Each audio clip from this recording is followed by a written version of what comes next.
tokongoli pona mboka na biso nani akokanga ngo basantu totelemi elongo tokende tokokoma elongo na Yesu Nzambina yo endi mama Yesu mokonzi ya Kongo Mosisa ya bolamu ya mabota Kongo na yo bendele ya elonga Ezala kalisa pote Bila kanzambe na bomoi Kongo na biso bokombo na Yesu kozala likonzi Ya bosembo pe bosantu Biso banso elongo Tokokumba mela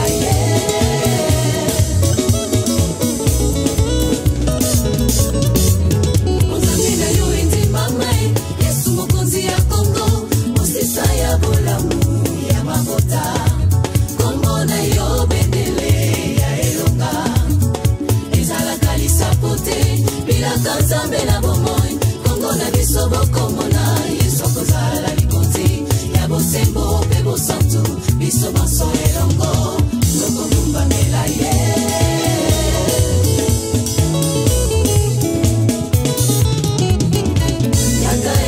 Yakae Sala liboso Yakae Kumba biso bipai ukani Monga kolia mumanelaka Ekoke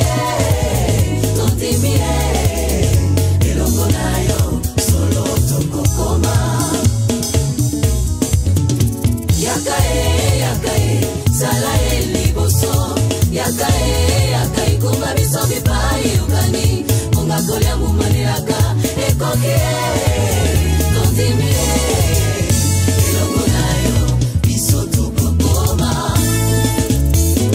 Oh biso tokokoma Biso tokokoma Tosimbi bilaka tozolanda yo mokonzi Oyo yoloba ekosalema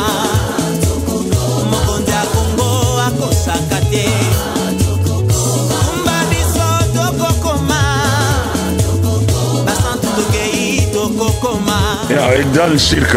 Donc, la station de métro est dans l'église Mogowana. C'est là où tous par la grâce de Dieu, va faire sur les Sika. Donc, il y a une diaspora désormais dans les Sika. Tant qu'on a besoin de nouvelles diaspora. Donc, on a des places au bout.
Shalom, peuple de Dieu dans les Seigneurs. Bienvenue encore une fois de plus dans votre site préféré www.bomokoyamboka.com. Lelo toyiso na kati esika oyo pona ko solola na basali nzambe kande bomoni. Nous sommes dans une église et toyeba nini réunir biso nesika oyo mukolo lelo yangwana to duki mosala nzamba za pembeni nanga awa to mikotune mituna toyeba eloko nini réunir biso kati nesika oyo. Voilà, shalom homme de Dieu. Shalom bien-aimé, shalom na bande konyo so bazolanda biso. Que le Seigneur vous bénisse. Amen. Bonne santé, ça bien? Par la grâce de Dieu, ça va très bien. Jésus-Christ yende santé na biso. Amen. Tolingana nous se présenter quand même bandeko bazolanda biso baye bayo. Comme on a Jean-Marc Kadima na fandaka na Allemagne, naza coordinateur ya Eden Diaspora. OK. Mbino boyo ki présentation mais homme de Dieu tenu toyeba eloko nini oyo e réunir biso katinesi comme quoi lelo. Lelo tozana sengo mingi parce que Eden ya Suède et kokisi inane. Yango to ko sala culte d'action de grâce ko pambola nzambe ko pesa merci parce que musala to moni ezoken liboso to meki na Suède tozana patriote ou ba comprendre réalité spirituelle en Mboka qui aiment les pays qui se sont engagés pour un héritage na biso Congo, to bon de la ponango, to transmettre héritage on n'est pas banana biso pour ba jouir na fruit héritage on. Mais pendant une année mobimba au bosali eloko nini oyo bosali bomoni que simbi et puis eloko nini bosala ki bomoni que et simbi vraiment té prochainement bon meka ko perfectionner. En tout cas, merci beaucoup. Je pense que question on a tozana coordinatrice à Eden Suède. En tout cas, elle est bien placée pour répondre parce que Ganaza responsable d'Eden Suède, elle a malam mingi à répondre. Ce que n'a pas répondre, qu'on a été, n'a pas respecté l'autorité n'a été, hein, parce que on a vraiment hiérarchie bien déterminée, mais seulement Essengweza Ebele qui est Eden na Suède et qui est Liboso. Yango tozo bengango fille aînée, yaba Eden nyon son na diaspora. Donc yango tozo pesanzela, yango tozo référence. Donc ça fait la joie de tout Eden. Na Katia diaspora Eden sur des aliboso. Mais pourquoi il y a des nuances parce que na Suède des autres qui ne malam ou comment? Fille aînée parce que tant autobandi Eden na Katia diaspora. Donc sortie officielle il y a Eden et Aliboso. Tout ça là on a Suède. Il y a un bengi fille aînée. Donc yemutu vraiment la qui s'inzela pour na ba Eden musus. Donc les autres tozo ko célébrer pour une année, ce qui montre encore que le travail avance. Les autres ça fait référence pour na bande ko mususu nyonso, ya ba Eden mususu les autres ça va vraiment zela. C'est pourquoi nous avons dit fille aînée. D'accord, merci beaucoup homme de Dieu. Je crois que toza toujours après nini na biso to kutaniso pendant solo là. Merci beaucoup homme de Dieu. Shalom ma sœur. Amen. Bonne santé. Nangolo nzambe azobatela biso. Homme de Dieu tenu toyeba eloko nini sangisi biso nesika omkola lelo. Bon lelo eza journée monene ya action de grâce ya Eden Diaspora et puis précisément na Suède na Stockholm. Tosali une année depuis bana nzambe basanganaki pona kobondela pona tia na mboka Congo. Alors ezaki journée osengaki tokutana poto pesa nzambe merci. Ma message nini bobongiseli biso pona mukolo lelo. Kala mingi te toko yoka eloko nini nzamba tie pona monter ya poko na lelo. Donc autaisa biso a reparler beaucoup sur la vision d'Eden. Mission se toko landa toko yoka. Merci beaucoup homme de Dieu. Shalom. Shalom. Bonne santé. Ouais, très bien par la grâce de Dieu. Na lingana bo se présenter pona balandi bazolanda biso bayeba. Bon, ngai kombo na ngai frère Emin Kunku. Nazali moko ya ba Edeniste na Suède. Donc ben voilà. Mais toyoki lelo que Eden ekokisi inane. Sentiment na bino ezaneni par rapport ya. Non mais sentiment est kozalaka ya esengo parce que c'est comme dans la famille, si un enfant est né dans la famille, donc que l'enfant grandit avec des signes d'espoir. C'est ce qui fait la joie de la famille. C'est comme nous aujourd'hui, Eden et Kokisi, Inane, tous en essayons parce que les choses vont bon train. Nous sommes à côté de nous. Mais mon message, moi rapidement, et à Eden, qu'est-ce que vous pouvez leur dire? Bon, Eden, Nyonso ya diaspora, ezali kaka keba tenir bon parce que nzela tozo esika touti toyebi esika tozo kende toyebi te nzela eza molai ba tenir bon malgré bitumba tokutana nango bien sûr mais to tenir bon Nzambe aza na biso Yesu Masiya aza elonga na biso. Merci beaucoup papa. Nzamba pambola bien. Jésus. Merci Seigneur. Merci. Yahweh, Yahweh. Olongi motema nanga.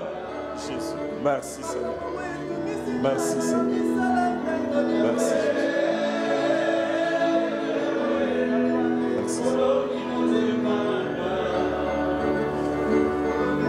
Jésus, tu es bon Père. Merci Seigneur. Au nom de Jésus-Christ. Amen. Nous allons nous asseoir. Alléluia. Que Dieu vous bénisse. Que Dieu vous bénisse. Amen. Il faut accepter, non? Amen. Alléluia. Amen. Papa Georges, que Dieu te bénisse. C'est une grande joie de te voir. Merci beaucoup pour être là. Homme de Dieu, merci beaucoup. Je t'ai toujours vu sur Facebook. Aujourd'hui, c'est une grande joie de te voir. Et merci d'être aujourd'hui à Eden. Amen. Freddy, donc que Dieu te bénisse. À tout le monde, que Dieu vous bénisse. Amen. Nous voulons partager sur la vision Eden. Eden, c'est quoi? Des fois, nous avons des difficultés pour faire passer ces messages à d'autres personnes. Quand on parle d'Éden, on parle de la nation. Est-ce que la Bible en parle? Psaume chapitre 33, nous avons lu le verset 12. La Bible dit « Heureuse la nation dont l'Éternel est ». Nous avons lu ensemble, non? La nation dont l'Éternel est et le Dieu. Donc, une nation qui peut avoir le bonheur dans le monde, il faudrait que Dieu soit le Dieu de cette nation. Dieu est le Dieu d'une nation. Voilà la dimension où Eden travaille. Et Jésus-Christ a donné la mission à ses disciples d'aller maintenant faire des nations, disciples de Jésus, pour que ces nations apportent le bonheur à leur peuple. Parce que si Dieu, il est le Dieu de votre nation, on ne violera pas des femmes dans cette nation. On ne tuera pas des opposants dans cette nation. On n'arrêtera pas les gens arbitrairement dans cette nation. On ne détournera pas les fonds publics dans cette nation.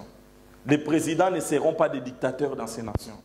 On n'aura pas les gens qui vont se casser la tête, nous sommes des combattants pour combattre telle personne. Ça n'existera pas. Pourquoi? Parce que la justice de Dieu sera inscrite dans la constitution de cette nation-là. Quelqu'un peut dire Amen. Quelqu'un peut dire Amen. Jésus-Christ sera reconnu comme Seigneur et Sauveur dans cette nation-là. Vous savez, la Bible dit que ta volonté soit faite sur la terre comme au ciel, n'est-ce pas? Mais la volonté de Dieu sera faite comment et où? Aujourd'hui, nous vivons avec la volonté du diable dans nos nations. Quand vous prenez une nation, la constitution de laquelle on dit il y a les droits à tous, on accepte l'homosexualité, ça c'est la volonté du diable qui est inscrite dans une constitution d'une nation. Or, la mission de l'Église dans une nation est de faire de cette nation disciples de Jésus-Christ. Amen. Donc, Eden tourne autour de ces sujets-là. Nous allons essayer un peu de parler, par la grâce de Dieu. Je voudrais vraiment vous demander votre attention, parce qu'il y a des choses très importantes qu'on va parler. J'ai essayé de faire un peu ma présentation à peu près dans 6 points. On va définir Eden, c'est quoi. Le deuxième point, on va parler sur pourquoi la délivrance de la RDC. On va parler sur le terrain du combat d'Éden. On parlera sur le langage, bien la terminologie à Éden. On va parler sur la mission du frère Alain Moloto, que Dieu avait suscité dans notre nation pour nous amener la pensée Éden. Quelle était sa mission dans notre pays? Nous allons parler sur Éden Diaspora, comment Éden Diaspora a commencé, la jonction entre Éden RDC et Éden Diaspora. Nous allons parler pourquoi Éden Diaspora, et nous allons parler de l'appel de Dieu à la diaspora. Et le dernier point, Dieu m'a donné un message. Ça fait une semaine, j'étais en train de prier. J'avais pris 3 jours de jeûne de prière pour la nation. Dieu m'avait parlé et je voulais partager avec vous ces messages-là avant que nous puissions clôturer et prier. Amen. Vous êtes prêts? On peut commencer? Ok. Voilà, on voulait un peu définir Éden en soi, c'est quoi? Nous avons trois mots qui sont des mots-clés à Éden. Nous avons E, qui veut dire ensemble. DE, c'est la délivrance. N, là, c'est la nation. Donc, Éden, dans sa définition, c'est ensemble pour la délivrance des nations. Nous savons qu'il y a des fois des cas que nous avons à l'église, des gens qui ont certains esprits qui les dérangent. Nous avons des serviteurs de Dieu qui peuvent prier pour les délivrer. C'est un travail qu'un homme peut faire, mais délivrer une nation, une personne seule ne peut pas le faire. Alléluia. Vous comprenez, non? C'est pourquoi c'est un travail d'ensemble qui concerne tous les Congolais. Que tu sois de quel côté du Congo que tu viens, mais c'est un travail qui nous concerne nous tous. Un travail d'ensemble. Excusez-moi parce qu'il y a eu un peu quelque chose qui a sauté. Voilà. Nous allons... Éden, comme je disais, ensemble pour la délivrance de la nation. Le premier concept est d'abord un concept prophétique. Éden, pourquoi le frère Alain récite cette révélation Éden? Si nous rentrons en Genèse chapitre 2, on nous parle du jardin d'Éden. Amen. Le jardin d'Éden, c'était un jardin où il y avait toutes choses. L'homme, Dieu a placé l'homme dans le jardin d'Éden et Dieu a séparé le jardin d'Éden avec 4 fleuves. Et au sein de ces fleuves, il y avait des richesses. La Bible dit, l'homme n'avait pas autre chose qu'il pouvait chercher en dehors d'Éden. Parce que tout ce que l'homme avait besoin, ça se trouvait à Éden. Éden, c'est-à-dire les jardins des délices. L'homme, tout ce que l'homme avait besoin, ça se trouvait à Éden. Et quand Dieu a fait l'homme, il l'a placé à Éden, et Dieu lui a donné aussi une mission, c'était de garder Éden et de cultiver les jardins. Amen. Alors, le Congo, notre pays, il est aussi un jardin d'Éden. Le Congo, notre pays, c'est un paradis sur la terre.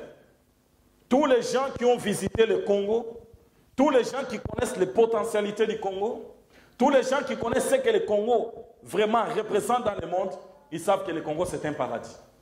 Amen. C'est pourquoi on parle aussi du Congo comme étant Éden. Et vous allez voir que le Congo, c'est la seule nation au monde, au moins qui a toutes choses que l'homme peut désirer. Si aujourd'hui nous sommes en dehors de notre pays, c'est qu'il y a un ça ne va pas. Un Congolais ne pouvait pas sortir pour aller demander asile ailleurs. Jamais. Dès que nous sommes déjà en dehors de ce pays, parce que les gens qui connaissent notre nation, ils ont dit que c'est un scandale. Hein? J'aimerais vraiment un peu une interaction. Alléluia. Je ne vous apporte pas quelque chose de nouveau. Vous savez ce que j'ai dit déjà. On a dit que le Congo c'est un jardin. Le Congo c'est un scandale plutôt géologique. Des minéraux. Le Congo a des sous-sols. Nous avons un sous-sol qui est tellement riche. Nous avons la faune, nous avons la flore, même l'air du Congo. Tout au Congo c'est bon. Et nous avons la neige au Congo. Celui qui cherche à faire le ski peut aller faire le ski. Au Congo, nous avons la neige. En Afrique centrale, là où l'Équateur traverse, mais il y a la neige. Donc, nous n'avons rien à envier ailleurs. Tout ça se trouve chez nous. Mais pourquoi nous ne bénéficions pas de ce que Dieu a placé chez nous? C'est là où nous comprenons qu'il y a un problème que nous devons arranger. Amen. Alléluia. Et le Congo, j'ai prêché dernièrement, je crois, en été, je reviendrai, on va parler sur un sujet, Jésus-Christ RDC. Je vais vous démontrer, le Congo, c'est le cœur, le Congo est au milieu de l'Afrique. Et quand vous prenez l'Afrique, l'Afrique est au milieu du monde. Et quand vous prenez l'Équateur, traverse le Congo, et la ligne qui traverse le milieu du monde, ça passe par le Congo.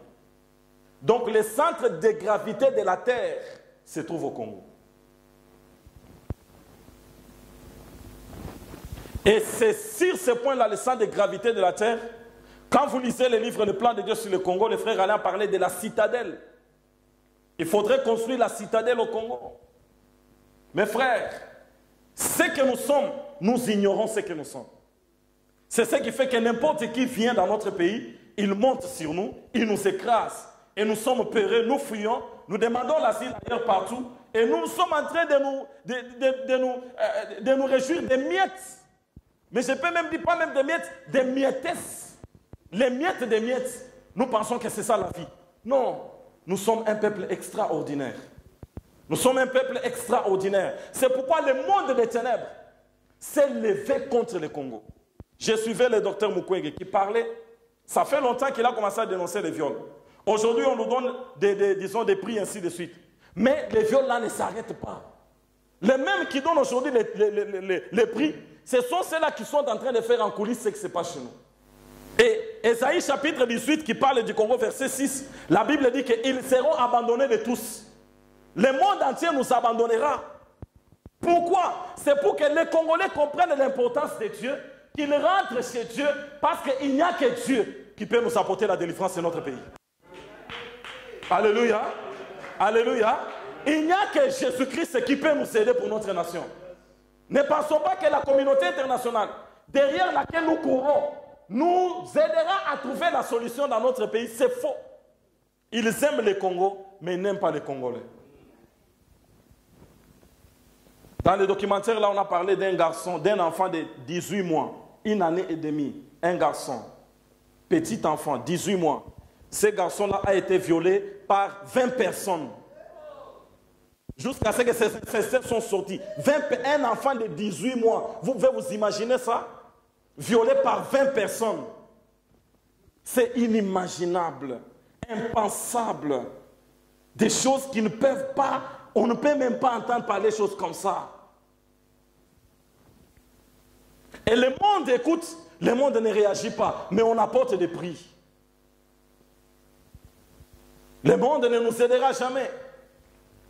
Personne ne nous aidera afin que nous ayons un Congolais né de nouveau qui connaît Dieu, qui est à la tête de la nation, qui nous introduit dans la destinée prophétique de notre pays. Le monde ne nous aidera pas, mais il y a quelqu'un qui nous aidera, c'est Jésus-Christ.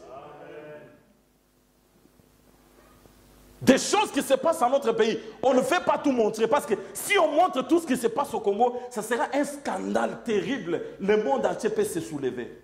Mais parce que ce sont eux qui contrôlent les médias. Ils contrôlent toutes choses. Ils ne voudront pas que cela passe.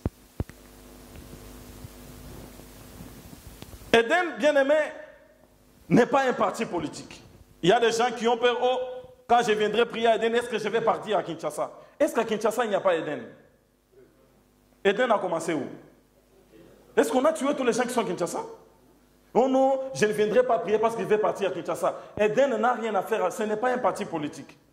Enlève cette chose-là dans ta tête. Viens prier à Eden. Engage-toi pour Eden. Alléluia. Eden n'est pas une église.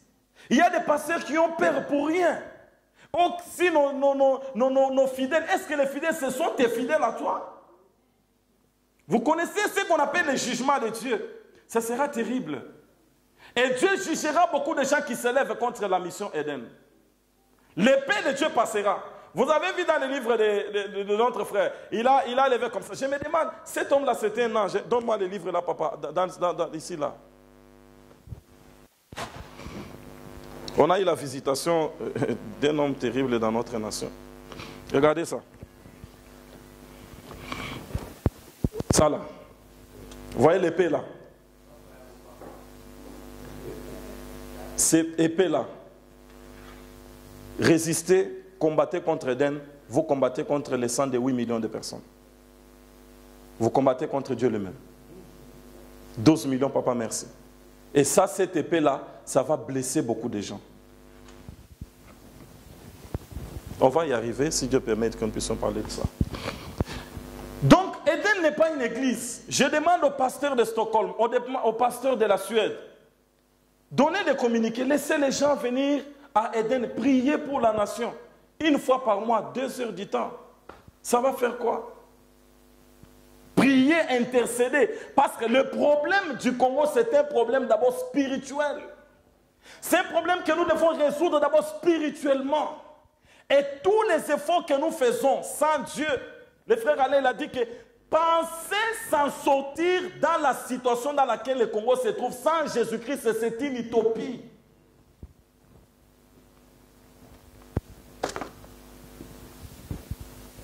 Eden, ce n'est pas un parti tribal.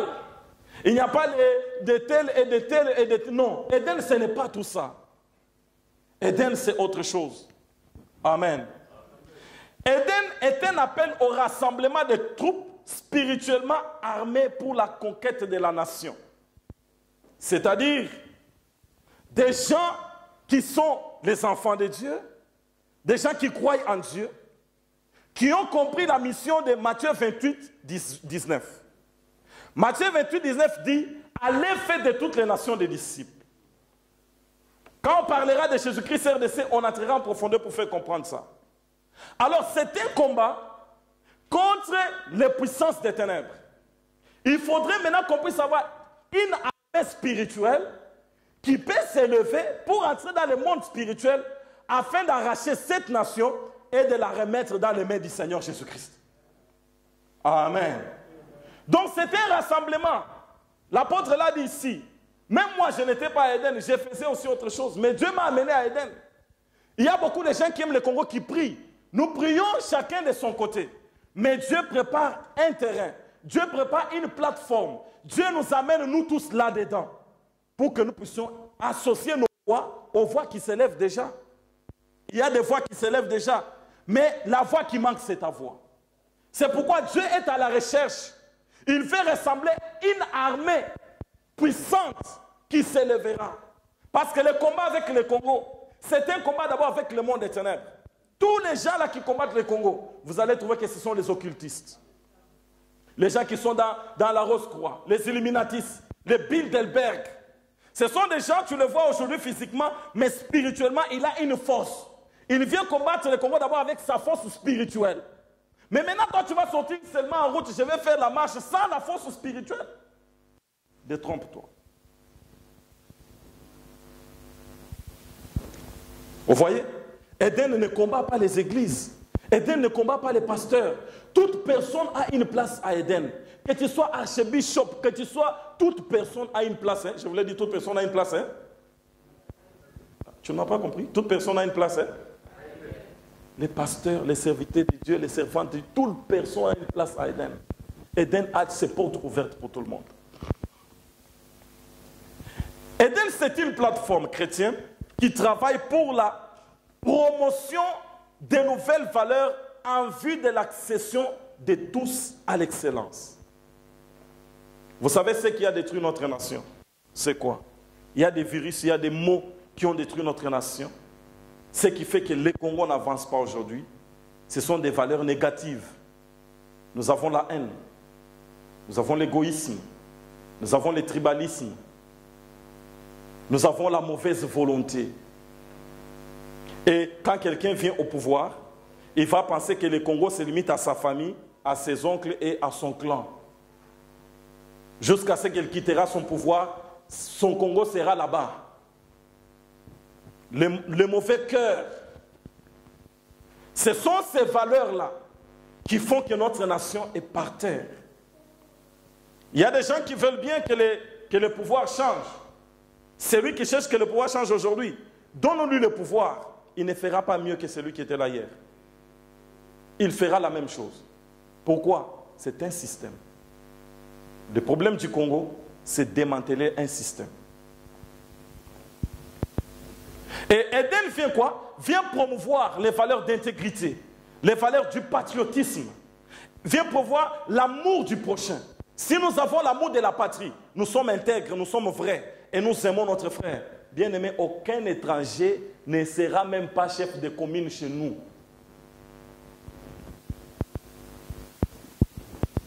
Mais ce qui fait que notre nation souffre, saigne, comme il est en train de saigner aujourd'hui, parce que nous avons des valeurs négatives qui ont pris depuis des décennies de place dans notre société et cela est devenu un arbre. Éden prône la nouvelle citoyenneté. Et c'est la nouvelle citoyenneté qui est la guérison de notre pays. Pour un Congo nouveau, nous avons besoin d'Éden. Amen. Alléluia.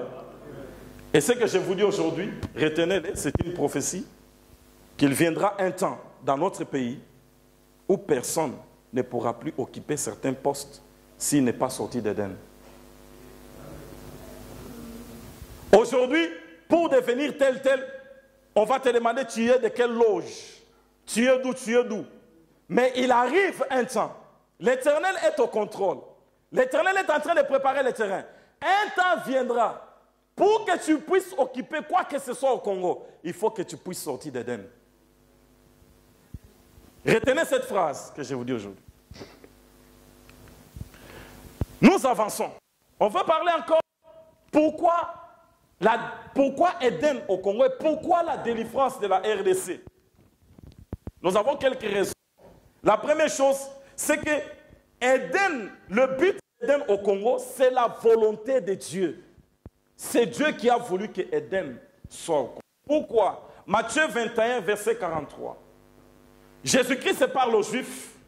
Il s'agissait du royaume de Dieu. Il dit que le royaume de Dieu vous sera arraché et sera donné à une autre nation. Écoutez bien. Alléluia. Sera donné à qui? À une autre nation qui en rendra le fruit. Donc, à un moment donné, il y aura un transfert. Que Israël, le royaume de Dieu, Dieu va les transporter dans une autre nation. On parle bien d'une nation. Et selon les fruits prophétiques dans les Écritures, il s'avère que cette nation dont Jésus parlait en Matthieu chapitre 21, 43, c'est le Congo. Le Congo, c'est le deuxième choix de Dieu. Pour la première venue de Jésus sur la terre, Dieu a choisi Israël. Il est venu à travers Israël, Jésus-Christ. Mais pour le retour de l'enlèvement, Dieu choisit le Congo afin de préparer le monde entier au retour de Jésus-Christ. Et ça, c'est Ésaïe chapitre 18, verset 1 jusqu'au verset 7. Le pays qui est au-delà des fleuves de l'Éthiopie. Frère, nous ne sommes pas n'importe qui. Nous sommes dans le projet de Dieu. Nous sommes dans le plan de Dieu. Nous sommes connus de Dieu. Avant que tu sois né, Dieu te connaissait et Dieu savait que tu vas appartenir à cette nation qui sera son deuxième choix. Amen. Pourquoi Dieu a amené les églises de réveil au Congo? L'objectif était un seul. Préparer cette nation à entrer dans le site de l'église de réveil au Congo. Des hommes que Dieu avait envoyés. Des télé-Osborne. Quand Dieu leur donnait la mission d'aller amener le réveil au Congo, c'était avec le but que cette nation servira l'Éternel. Il fallait réveiller la nation, préparer la nation pour qu'elle serve l'Éternel. Mais aujourd'hui, les églises de réveil n'ont pas compris cette mission. Et Dieu ramène cette mission par Éden. La RDC, notre pays, c'est un pays de promesses. Ésaïe chapitre 18, Ésaïe chapitre 19 parle du Congo. Sophonie chapitre 3, verset 10. Au-delà des fleuves de l'Éthiopie, mes adorateurs. Le Congo, c'est le pays des adorateurs. Amen. Quand vous entrez en Israël, vous allez voir qu'il y avait combien de tribus? Il y a quelqu'un ici qui peut me répondre. Il y avait combien de tribus? Et quelle était la tribu qui était la tribu des adorateurs? C'était quelle tribu? Les adorateurs. Je n'ai pas dit des serviteurs. La tribu des adorateurs. Ah! Pourquoi? Judas, ça veut dire louange. Et maintenant, pourquoi Dieu a pris son trône? Il est venu placer dans la tribu de Judas. C'est à cause de la louange. Parce que Judas, c'est la tribu d'adoration. Parce que là où il y a l'adoration, c'est là où le trône descend. Amen. Quand vous entrez au tabernacle, bien-aimé, avant de voir le trône de Dieu, qui est l'arche d'alliance, tu dois d'abord passer par l'autel d'adoration. Parce que quand on fait monter l'adoration, c'est ici que Dieu descend. C'est pourquoi David était un grand adorateur, un homme d'adoration et de louange. Comme il faisait monter l'adoration et la louange, Dieu a fait descendre le trône de Juda, le trône pour la royauté en Israël dans la tribu de Juda. Bien-aimé, je vais vous dire quelque chose. Le Congo, c'est la tribu de Juda.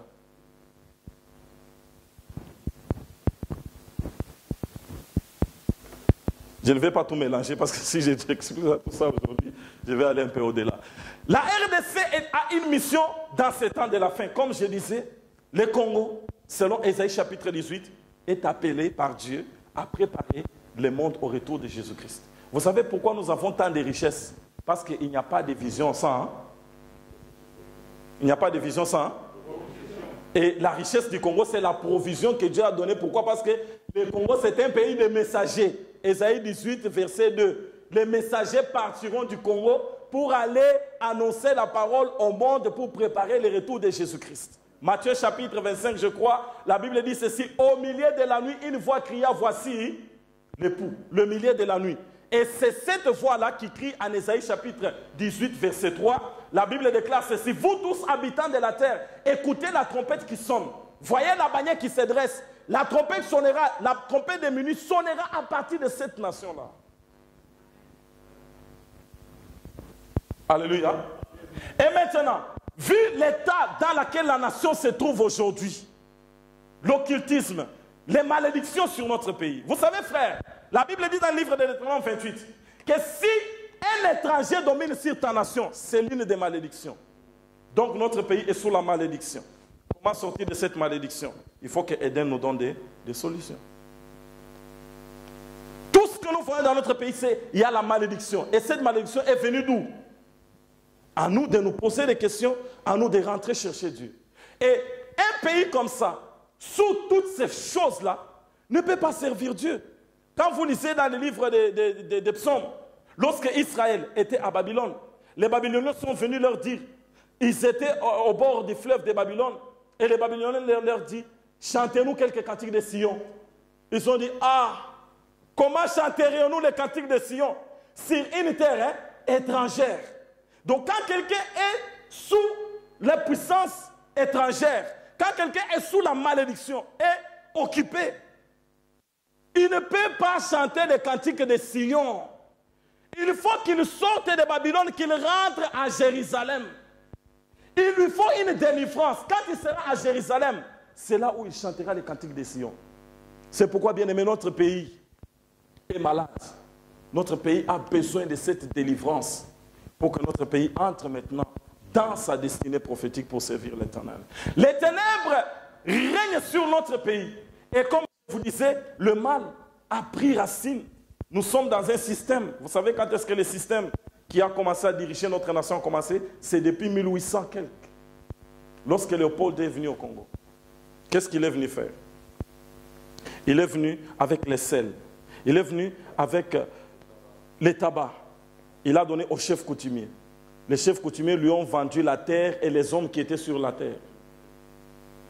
Vous voyez, ne regardez pas les gens, beaucoup de gens fixent les regards aux gens qui sont aujourd'hui en train de faire ce qu'ils font au pays. Mais va plus loin. Ces choses ont commencé quand? Ce sont nos propres chefs coutumiers qui ont vendu nos terres, qui ont vendu nos frères. C'est pourquoi Léopold, le Congo, c'était pour lui, dans sa poche. La terre et les hommes qui étaient dans la terre, ça appartenait à un individu. Et qui ont vendu ça? Ce sont nos pères, les chefs coutumiers, à cause de leurs besoins. Ils ne savaient pas ce qu'ils faisaient. Ils ont signé. Stanley a mené tout cela. Léopold a dit, voilà, ça c'est ma terre. Et qu'est-ce qui va se passer? Les Congolais étaient capables de couper la main de son frère, de couper la tête de son frère, qui n'avait pas fait 5 kilos de caoutchouc, je ne sais pas moi combien. Quand vous voyez les génocides de Léopold, il n'était pas seul. C'était accompli avec des Congolais. Ils nous ont amené les brasseries, Skol Primus. Ils nous ont amené, comme nous avons déjà les dons de chanter, ils nous ont amené la distraction dans la musique. Et ça a commencé à continuer. Lorsque l'indépendance est venue, ils nous ont suscité ce qu'on appelle le tribalisme. Et comme ces jeunes-là déjà étaient dans les Congolais, le tribalisme, c'est pourquoi Lumumba n'a pas pu réaliser les rêves qu'il avait pour le Congo. On a suscité les Katangais, ils se sont levés. Les Kassaïens se sont levés. Il y a eu le tribalisme et le Congo était divisé. On était incapable de se gérer. Nous n'avons jamais été indépendants. Le Congo n'a jamais été indépendant. Et le système-là, ça continuait sur d'autres, avec d'autres personnes qui sont venues au Congo. C'est un système. C'est pourquoi aujourd'hui, il y a des Congolais, à cause de son ventre, il est prêt à vendre une partie de notre terre. Il est prêt à dire des mensonges publiquement pour son ventre et sa famille. Et si toi, là, comme tu es assis, on te prend, on te dit aujourd'hui tu es devenu président du Congo, sache que tu ne feras pas mieux que celui qui est là ou bien que ceux qui sont là aujourd'hui. Parce qu'il faut renverser les systèmes. C'est déjà un arbre, non pas seulement dans la politique, même dans les églises. Les pasteurs veulent être bien que tout le monde. Les pasteurs prennent des fidèles comme leurs choses dans la poche. Ce n'est pas l'église qui est mieux aujourd'hui. Même dans la société, même dans nos propres familles, le mal a pris place partout. Les mouvements des combattants avaient bien commencé. Mais où en sommes-nous aujourd'hui? Aujourd'hui, nous sommes des tels. Le tribalisme nous a gagnés. La force que ces gens avaient n'est plus là. Parce que nous sommes dans un système frère. Ne pensez pas qu'il y aura une organisation congolaise qui s'élèvera seule et qui pourra faire mieux au Congo sans Jésus-Christ. C'est de l'utopie. Parce que le démon du tribalisme va nous rattraper. Celui qui sera président de ces mouvements-là, il cherchera que son second soit quelqu'un de sa tribu. Tu le feras inconsciemment. Pourquoi? Parce qu'il y a déjà cette sémence. J'ai suivi un film documentaire, ça m'a fait trop mal. Le titre, c'était « L'ombre sur le Congo ». On a commencé à montrer les douleurs, les malheurs du Congo depuis le temps, d'époque ancienne jusqu'à aujourd'hui. Vous verrez que ce sont les mêmes choses qui se font jusqu'à aujourd'hui. Mais seulement ce sont les couleurs qui changent. Je pleurais. C'est un film qui a 2 heures du temps. C'est le pasteur allemand là qui m'a donné. L'ombre, notre pays, il y a un ombre qui couvre notre pays. C'est comme un voile qui couvre notre pays. Comment un Congolais peut-il faire du mal à son frère? Comment peut-il vendre son frère? Ça a commencé longtemps. C'est un arbre. C'est pourquoi le frère Anna dit, nous devons c'est-à-dire démanteler. Comme c'est un arbre, il faut aller à la racine.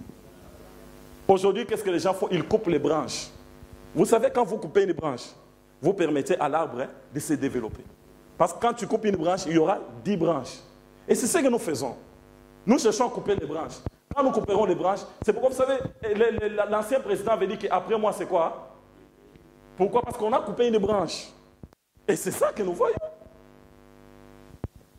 Mes frères et sœurs, soyons conscients de la véritable problématique de notre nation. Soyons conscients de ça. Si nous voulons faire semblant, nous allons patauger pendant longtemps. Et beaucoup de gens vont se décourager.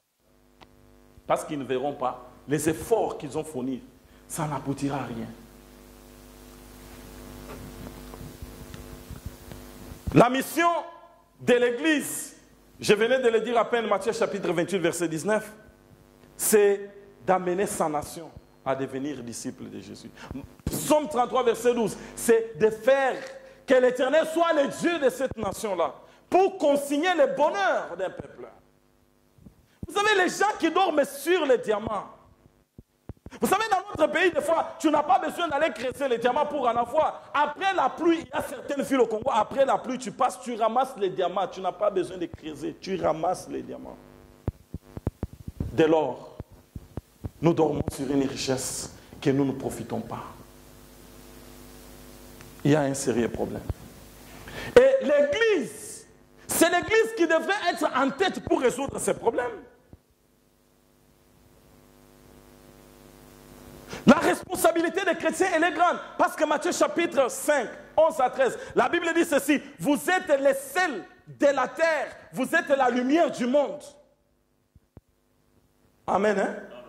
Donc, le chrétien a un impact très fort dans sa nation. Je n'ai pas vraiment...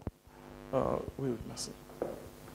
Le chrétien a un impact très important dans sa nation. Et qu'est-ce que l'évangile qu'on avait prêché nous a amené? On a compris seulement l'évangile un peu. Un peu, ça dit, crois au Seigneur Jésus, tu seras sauvé toi et ta famille. Et j'ai resté là-bas. J'oublie que je suis le sel. On n'a pas dit le sel du monde. Hein? Amen. Hein? On a dit quoi, le sel? Hein? Le sel de la terre. Mais pourquoi on n'a pas dit le sel du monde? Pourquoi on n'a pas dit vous êtes la lumière de la terre? On se pose moins ces questions sur ces versets-là. C'est que le salut d'un chrétien doit avoir l'impact dans sa nation. en tant que le sel et doit avoir l'impact dans sa nation en tant que lumière. Et c'est là où nous échouons. Nous avons limité le salut à ma vie, à ma famille, c'est fini. Et nous sommes devenus, nous commettons les péchés de Lot. Vous savez, les péchés de Lot, c'était lesquels? Lot, Sodome et Gomorrhe étaient dans le péché terrible. Et la Bible dit que Lot était juste. Et qu'est-ce que Lot fait? Lot s'occupe que de sa famille. Il courait, il allait s'asseoir à la porte pour qu'il ne voie pas ce qui se passe là-bas. Il dit que Makamwana était lingate. Ces gens-là, une nation s'est mourue. Quand Dieu est venu, il a visité Abraham. Et Dieu révèle à Abraham que je vais aller à Sodome pour détruire. Abraham commence à intercéder. S'il y a 50 justes, tu vas détruire? Il dit non. S'il y a 45, Abraham est descendu jusqu'à 10. Vous savez pourquoi Abraham s'est arrêté à 10? Il a demandé à Dieu, si est-ce que s'il y a 10, tu vas détruire? Dieu dit que je ne détruirai pas. Pourquoi Abraham s'est arrêté à 10? Parce qu'on ne pouvait pas descendre à 9. C'était plus possible. Les chiffres 10, chez les Juifs, pour que vous puissiez faire un culte, vous devez être au nombre de 10. Donc ça représentait une communauté qui priait. Ça représentait une église. Et l'autre, qui avait la capacité de faire une église dans la ville de Sodome et Gomorrhe pour le salut de cette nation, il n'a pas fait. Il a regardé seulement à lui, à sa famille. L'égoïsme de l'autre. Le péché de l'autre. Il a dit que l'affaire de la nation, là, ça ne me concerne pas. Il pensait qu'il se sauvera seul. Oui, il s'est sauvé, mais n'a pas joui de son salut. Pourquoi? Parce que là où il est parti, il s'est retrouvé qu'avec ses filles. Il n'y avait pas d'homme. Et il a commis l'inceste. Il a couché avec ses filles pour avoir des enfants. Or, s'il avait sauvé des gens, il y aurait aussi des femmes qu'il pouvait prendre si sa femme était en train de mourir. C'est pourquoi la Bible dit qu'il y a d'autres personnes qui seront sauvées mais sans récompense. Ils seront sauvés comme à travers le feu. Bien aimé, la grande récompense, c'est lorsque notre nation est sauvée. Et qui peut le faire? Il n'y a que les chrétiens qui ont compris leur rôle dans la nation. Alors nous avons des gens qui commettent le péché de l'autre.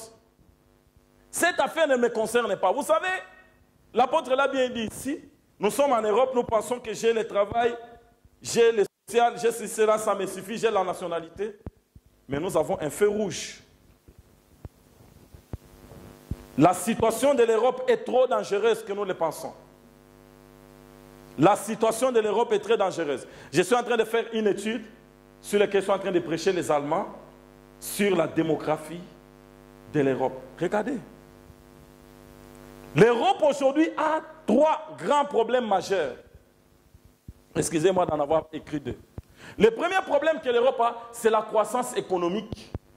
Il y a l'épuisement des richesses en Europe. La vie en Europe n'est plus comme avant. Aujourd'hui, les Européens, leurs caisses sont vides. Qu'est-ce qu'ils vont faire? Ils vont chercher maintenant à créer des guerres pour chercher à se ressourcer. Et vous savez, la raison pour laquelle ils disent que leurs caisses sont vides, pourquoi ils sont en train de se... C'est à cause des étrangers. Ils disent que beaucoup d'étrangers vivent de l'État. Tu sais, quand tu es chez toi en train de bien manger, il y a des gens dans leur bureau en train de faire un projet. Amen. Alors, beaucoup d'étrangers vivent de ce que l'État est en train de donner. Et ils ne produisent pas. Et comme conséquence, l'État est en train de perdre. Et il y a un sérieux problème de croissance économique. Il y a l'épuisement des richesses en Europe. Et là, il y a des gens qui font déjà des projets. Et vous savez ce que ça fait? Ça c'est un premier point, je vais arriver. Il y a le problème de la croissance démographique en Europe. Qu'est-ce que nous avons? Nous avons la croissance de la population européenne qui est en chute libre. Ça, c'est un diagramme pour l'Allemagne seulement. Ici, nous sommes en 2014. Regardez, en 2060, en Allemagne, nous avons 82 millions d'habitants. En 2060, nous aurons 60 quelques millions. Donc, il y aura un manque de 20 millions de personnes dans moins de 50 ans. Et je suivais un journaliste sur France 2. Il disait qu'à la fin de ce siècle, en Europe, la population européenne sera que de 4%.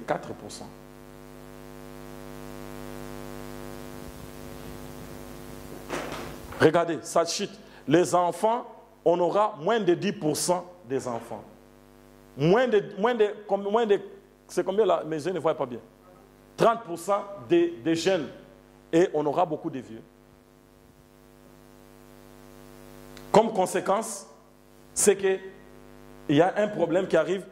Il y a maintenant l'extrême droite. Le mouvement de l'extrême droite qui est en train de revenir petit à petit. Aujourd'hui, en Allemagne, il y a certains États, parce qu'Allemagne a ces États, il y a 2 États au moins où les nazis sont rentrés dans le Parlement.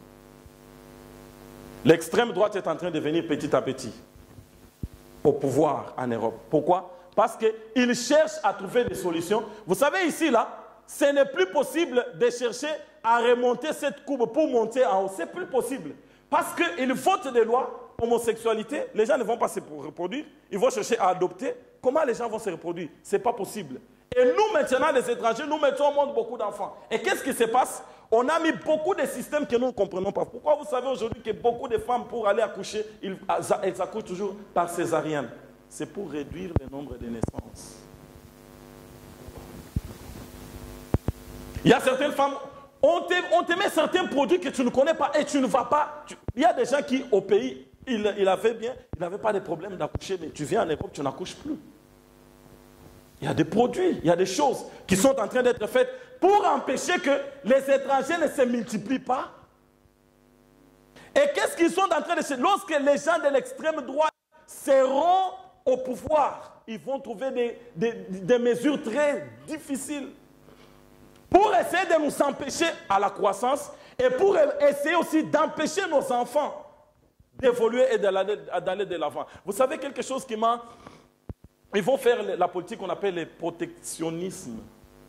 Chercher à protéger sa nation. Parce que la population est en train de se détruire. J'étais chez moi un jour, on mangeait avec mon fils quand il avait 3 ans, mon premier fils. C'est l'année qu'il est entré à la maternelle. Quand il rentre à la maison, on était en train de manger. Mon fils me pose la question, il dit, papa, est-ce que je suis noir? 3 ans, vous pouvez vous imaginer. On n'a jamais parlé de ces sujets à la maison. Il me dit, papa, est-ce que je suis noir? Il parlait en allemand. J'ai senti mon cœur, comme si on m'a apporté une épée dans le cœur. On a percé le cœur. J'ai compris déjà ce qui s'est passé avec l'enfant. À la maternelle, déjà, on lui montre, il est né en Allemagne. On lui montre déjà que tu es noir, tu ne peux rien faire. Tu es noir, tu es ceci. Il est né ensemble avec les mêmes enfants. On est déjà en train de les bombarder à la maternelle. C'est pourquoi, pour qu'il n'aille pas loin dans sa vie, que quelque part il abandonne, il devienne un enfant de la rue qui ne fera rien. Il y a des méthodes qui sont en train d'être utilisées que toi et moi nous ne voyons pas. Mais les enfants qui ne parlent pas subissent des choses dans des écoles que vous ne pouvez pas vous imaginer. J'ai compris, j'ai dit à mon fils, tu es noir et tu es beau. Wow.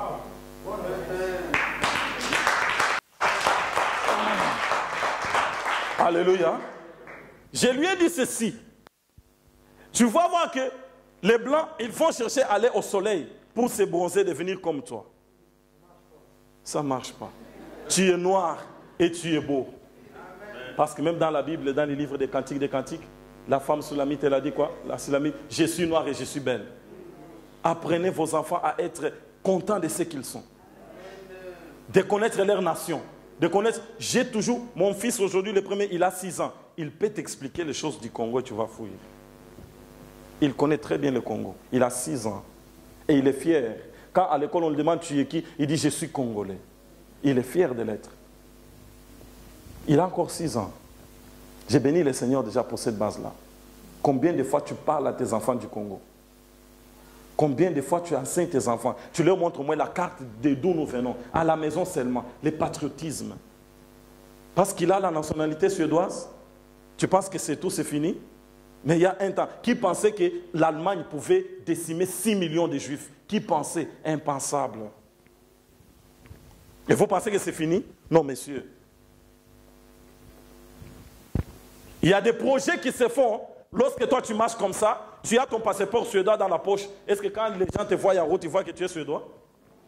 Ta couleur déjà t'accuse. Et vous allez voir maintenant, il y a un autre point, c'est la chute de la foi en Europe. C'est que la montée de l'islamisme. Regardez tous les gens qui sont en train de combattre en Iran, en Irak, en Syrie. Vous allez voir que ce sont des gens qu'on a recrutés ici. Et ce qui m'avait touché, en France, il y avait aussi un jeune Congolais qui était recruté. Et nous, les églises des réveils du Congo, combien d'Allemands, combien de Suédois nous avons gagné dans nos églises? Et nous ne sommes même pas capables, quand nous sommes incapables de gagner les Suédois, mais travaillons même pour notre pays, non? Tu ne prépares rien. Tu vois que ta dîme, pasteur. Tu vois que ton dîme, pasteur. Il n'y a que ça que tu vois. Ça, c'est le péché de l'autre. Et les jours que les gens comprendront que les pasteurs ne nous avaient pas parlé de notre nation. Papa, au lieu de l'eau qu'on boit.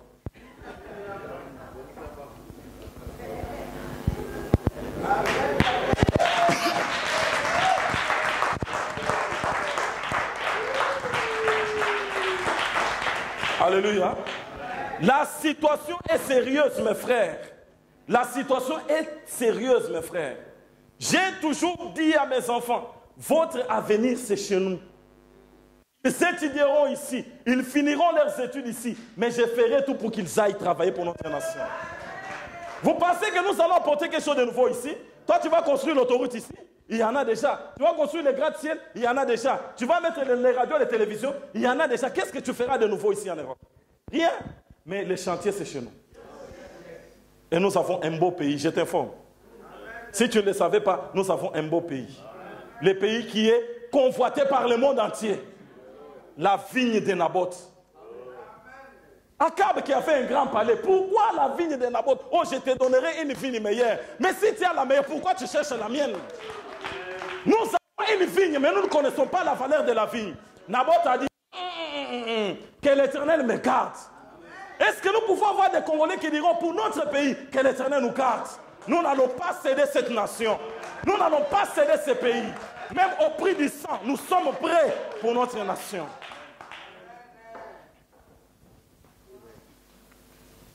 Regardez la décroissance de la foi en Europe. Ici, nous sommes en 1950. Je prends toujours l'exemple de l'Allemagne. Le pays où il y avait, la réforme a commencé en Allemagne. Les églises ferment. Les églises, c'est pour des vieux, des vieillards. La foi est en train de chuter en Europe. Et l'islam est en train de monter en vitesse. La situation est tellement grave, mes frères. L'heure est avancée. Fongolamis. Le terrain du combat d'Éden. Apocalypse 12, 12, la Bible dit que malheur à la terre et à la mer. Pourquoi? Parce que le diable est précipité vers vous, sachant qu'il a peu de temps. Et le diable, selon dans le livre d'Ésaïe chapitre 14, nous en parlerons quand on parlera de Jésus-Christ et RDC l'année prochaine.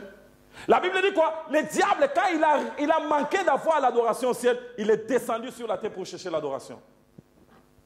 C'est pourquoi il s'est levé sur toutes les nations du monde. Il est venu avec une grande armée qu'on appelle les principautés et les dominations. Et ces démons-là, il les a transmis partout dans le monde. Chaque nation a un démon qui les contrôle, qui est le prince de cette nation. Imagine-toi, frère, comment tu peux expliquer que tous les Congolais, il y a un caractère qui les unit? Même si tu pars au Japon, si tu as affaire à un Congolais, tu trouveras que Makamuru Bawa Congolais en Akatina. Même si tu es parti au Canada, Bawa Congolais Baza Akaboui. Comment expliquer que quelqu'un qui a vécu à Lubumbashi, il raisonne comme quelqu'un qui était de l'Équateur? Vous savez les gens de Goma, non? Gisengi, ils regardent Gisengi là-bas. Prends quelqu'un de Goma et de Gisengi, ils ne réfléchissent pas de la même manière. Mais prends quelqu'un de Goma et celui de Boma, ils réfléchissent de la même manière. Ils n'ont jamais été dans la même famille, ils n'ont jamais été dans la même école, ils n'ont jamais été dans la même université. Qu'est-ce qui fait qu'ils raisonnent de la même manière? C'est les princes du Congo, les démons qui dominent le Congo. On en parlera si Dieu fait grâce l'année prochaine. Éphésiens 6, 12, la Bible dit ceci: nous n'avons pas à lutter contre la chair et le sang. D'abord, nous avons un combat spirituel.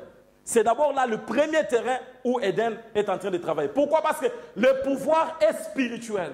Dans chaque nation, dans chaque pays, il y a toujours deux pouvoirs, deux autorités.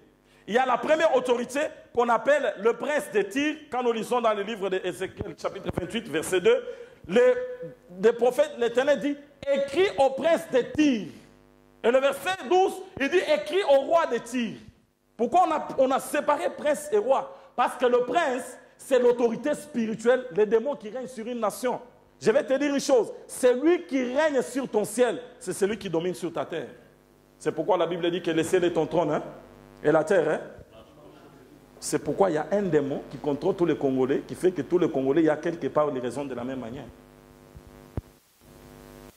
Et maintenant, c'est celui-là, le prince de Tyr, qui transmet son pouvoir au roi de Tyr. Le roi de Tyr, c'est maintenant l'autorité politique. C'est lui qu'on voit, physique. Mais il tire sa puissance de celui qui est en haut. C'est pourquoi vous verrez que tous ceux-là qui sont au pouvoir, ils ont un hôtel à côté. Ils doivent faire des sacrifices. Ils doivent tuer les gens. Ils doivent toucher à la magie. Pourquoi? Parce qu'ils doivent servir les princes qui leur donnent le pouvoir. C'est pourquoi le diable avait dit à Jésus, si tu te prosternes et m'adores, qu'est-ce que je ferai? Je te donnerai le pouvoir. Même quelqu'un aujourd'hui qui s'est fait voter, voilà, je deviens président, mais qu'il entre au pouvoir, on lui dira qu'il faut qu'on t'en aille à la maison. Le pouvoir est spirituel. Tu seras obligé d'aller toucher aux choses. Et ce n'est pas seulement au Congo, mais c'est partout dans le monde. Même partout dans des pays où nous sommes ici, on va dire que c'est la démocratie. Il n'y a plus de démocratie. Lorsque tu deviens au pouvoir, en France, pour devenir président, il faut passer chez les francs-maçons, les convaincre pour que tu sois président. Pas le peuple, d'abord les francs-maçons. Si tu échoues chez eux, tu ne seras jamais président en France. Avec toute la bonne volonté que tu as, tu fais des campagnes. Mais dès que tu entres dans la boîte, tu dois toucher aux choses pour stabiliser ton pouvoir. Et cela vient du prince. Et la première guerre, c'est qu'Éden commence à s'attraper, à s'attaquer au prince. Quand nous allons vaincre le prince, le roi tombera de lui-même. Prophète dit ceci, le cœur du roi, c'est comme un fleuve dans les mains de l'Éternel. L'Éternel l'incline où il veut. Un roi est toujours dirigé par une force spirituelle. Si c'est un roi dont l'Éternel est Dieu, et roi dans cette nation, et président dans cette nation, il se laissera guider par la volonté de Dieu. Et c'est là où Matthieu chapitre 6 s'accomplit. Que ta volonté soit faite sur la terre, hein, comme au ciel. La volonté de Dieu dans une nation se fait par les autorités de cette nation. Et il faudrait que ces autorités puissent se laisser dans les mains de l'Éternel. Que l'Éternel soit le prince qui dirige la nation. Nous avons un problème, c'est qu'il y a certains langages qui est propre à Éden. On va te parler, Jésus-Christ, c'est roi du Congo, par exemple. C'est-à-dire quoi? Il y a des gens qui disent, oh, vous voulez que Jésus devienne, vous êtes dépassé. Comment Jésus quittera au ciel pour devenir roi au Congo? Ils n'ont pas compris, c'est spirituel. Amen. C'est vraiment un très, très, très grand thème que nous aurons à exploiter si Dieu nous donne encore la vie l'année prochaine. Quand on parle de Kopapa, il y a des gens, voilà, Kopapa. Le Kopapa commence avec toi-même. Parce qu'il y a des gens qui pensent, quand les gens parlent d'Éden, ils voient seulement les autres. Toko Papa Bango. Mais commence à te paper toi-même. Pourquoi? Parce que le mal est d'abord en nous. Éden commence avec nous. Opération Kopapa commence en nous. Jérémie 1:10. L'Éternel dit que je t'ai établi ici des rois et ici des royaumes pour détruire, pour arracher, pour déraciner. Donc, il faut commencer d'abord par nous-mêmes. Nous-mêmes, le mal est encore en nous. Et Opération Kopapa vient pour enlever ces malades. Et nous avons, quand on parle d'invoquer le feu, Torotinda Moto, c'est bien de parler. Mais est-ce que le moto en est comme ça? Est-ce que Ekitara d'abord? Parce qu'il faut avoir la nature capable d'appeler le feu. Si cette nature n'est pas en toi, le feu là, ça sera une parole en l'air. C'est pourquoi vous verrez qu'au Congo, est-ce qu'il n'y a pas eu des gens au Congo qui priaient pour le Congo dans notre pays? Mais des gens ont commencé à prier pour le Congo depuis longtemps. Mais quand le frère Alain s'est levé pour prier pour le Congo, les gens ont eu chaud. Pourquoi? Parce qu'il avait une nature qui pouvait lui permettre de faire descendre le feu. Et c'est cette nature qui manque à beaucoup de nous. Nous sommes remplis d'hypocrisie et de méchanceté. Et quand on va invoquer le feu, il ne viendra pas. C'est pourquoi il faut d'abord commencer à demander à Dieu le fait de détruire nous-mêmes. Quand le feu nous détruira nous-mêmes, nous aurons maintenant la capacité d'appeler le feu, ça détruit aussi autre chose ou bien autre personne. Amen. Opération Éden maintenant, c'est quand on a démantelé, il faut maintenant s'aimer. Parce que vous savez, il y a un danger. Vous chassez un démon et la maison reste vide. Qu'est-ce que la Bible dit? Ils ont à combien? 7 fois. C'est pour dire que nous avons opération Éden démantelée. Et la mission Éden, c'est s'aimer. Nous ne prions pas seulement pour détruire, mais nous prions aussi pour s'aimer. Que ce qui était mal part et qu'on sème un nouveau arbre. De nouvelles valeurs. Des valeurs d'intégrité, du patriotisme. La génération des Édénistes, c'est cette génération de gens que le frère Alain dit, ce sont ceux qui veulent être sans paraître. Or, le Congolais, il est le spécialiste dans la titromanie. On a fondé tous les titres possibles. Tout où nous voulons paraître, les habits, paraître, les souliers, paraître, la coiffure, paraître, le cou, paraître. Nous paraissons toujours, mais en nous, nous sommes morts. Nous voulons des grandes choses, mais en nous, on n'a pas un fondement pour faire asseoir ces choses. Nous voulons paraître, qu'on parle de nous. Si on parle de toi, tu auras quoi? La Bible dit que si malheur à celui qui veut gagner tout le monde entier. Tu veux gagner le monde, pourquoi mon frère? Et Éden, nous avons plus besoin de la nature, de la vie que des titres. Nous avons besoin de ça. Regardez, un jour de voix, j'étais un peu, moi-même un peu, j'étais un peu mal à l'aise. Je suis allé dans une réunion des pasteurs des Allemands. J'ai mis une belle veste, un costume. J'arrive avec une chaussure bien sourde. Là, bien ciré. J'entre là-bas, je trouve pasteur Bazar relaxé, jean. À la porte, même, je dis, j'enlève la cravate, mais j'ai fait quoi? Et ce sont des pasteurs qui sont bien payés. Hein? Il est payé, il est véhiculé, il est logé. Mais moi, je dois aller me débrouiller pour chercher à manger, à boire pour les enfants. Et en même temps, j'ai une église. Et je mets une cravate. Il regarde d'abord les habits que j'ai portés. C'est trop cher, ça. Mais lui-même, là, quand tu le vois comme ça, rien. Donc, rien, vraiment, il dit quelque chose de 3 euros, 5 euros. S'il soit propre, présentable, c'est ce qui suffit pour lui. Mais moi, je vais démontrer que Nala Taka Johnny à ma moto. Donc, Nazan a la page, Nazan attend. Na respecta Katan. Mais entre maintenant dans mon compte, il y a tellement, même le visa, quand j'en ai 6 et 10, j'ai tellement dépensé, j'ai tellement beaucoup de dettes impossibles parce que j'ai pris à gauche, j'ai pris à droite, le cœur, tu vois ceci, ça te plaît, tu vois cela. Il y a des familles qui se détruisent parce que dans la maison de tel, il y a de nouveaux quoi. Chez toi, le mari n'a pas acheté. Pourquoi des mariages, ça se détruit en Europe? C'est parce qu'à Monikuna, Basali Boye et pas Naï Basali Liété. Non, bien-aimé, il faut tout changer. Tout ce que nous avons de précieux ici en Europe, c'est notre famille. Toi, ta femme, tes enfants, c'est tout ce que tu as de précieux. En Afrique, au moins, nous avons tout le monde, des tantes, de tout le monde. Mais ici, c'est la famille, c'est la seule chose, la précieuse.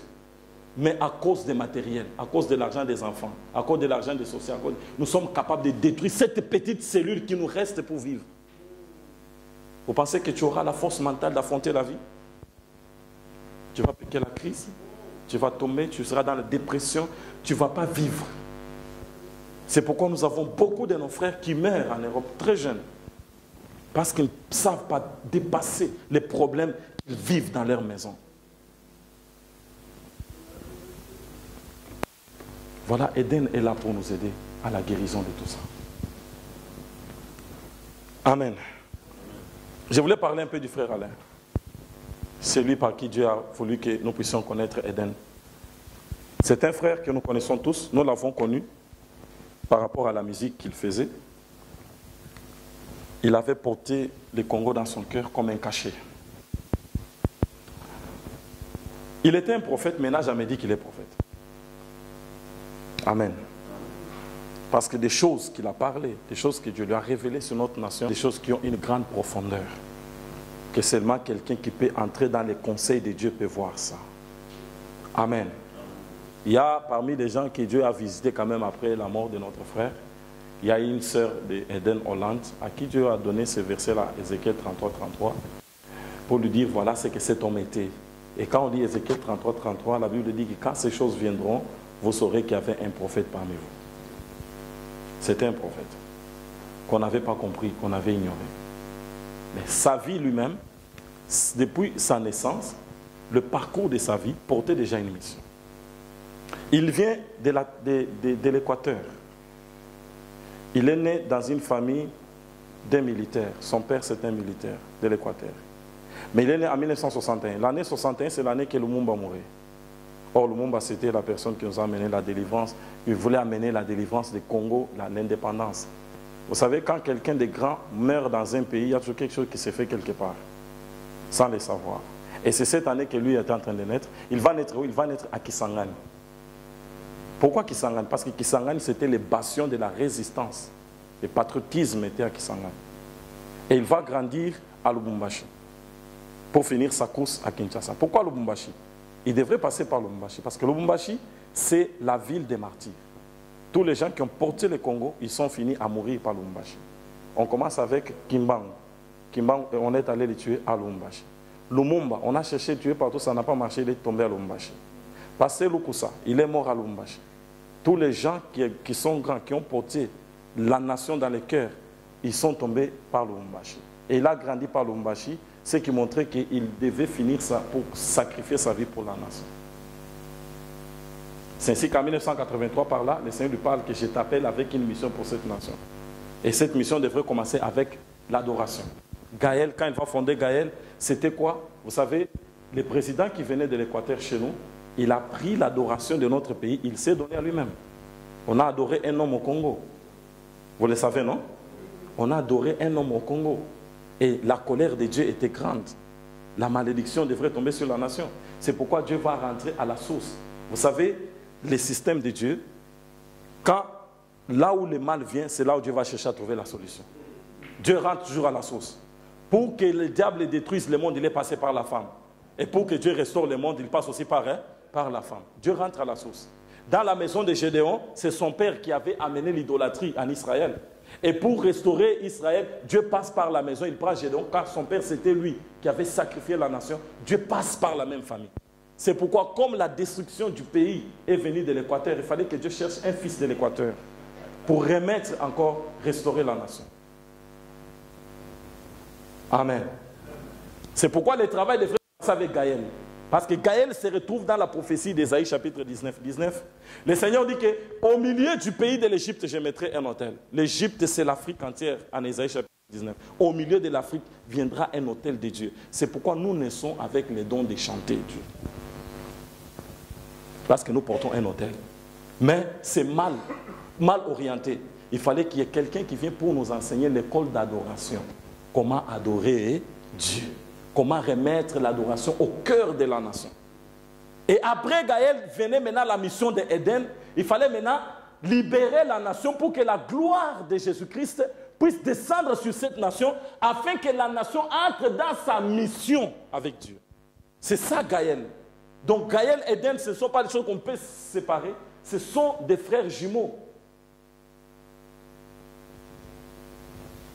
Amen. Donc, la restauration spirituelle de la nation devrait venir par lui. Il y a beaucoup de choses que je vais parler, mais le temps me manque.